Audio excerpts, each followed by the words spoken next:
আপনারা অবশ্যই কমেন্ট করে মনের কোণে আপন মনে ঠিকানা বানাতে চাই আপনাদের কেমন লাগে আমার সবচেয়ে জনপ্রিয় নায়ক হচ্ছে রোহন। রোহনের অভিনয় আপনাদের কেমন লাগে? যদি রোহনের অভিনয় আপনাদের কাছে ভালো লাগে অবশ্যই আমাকে কমেন্ট করে জানাবেন।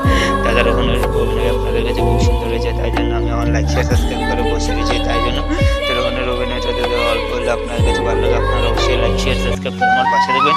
এরকম ভালোবাসা দেওয়ার জন্য অসংখ্য ধন্যবাদ। এভাবে আমাকে সাপোর্ট করার, আমার ভিডিওটা ভালো লাগলে লাইক শেয়ার সাবস্ক্রাইব করে শেয়ার করে দেবেন, ঠিক আছে? অবশ্যই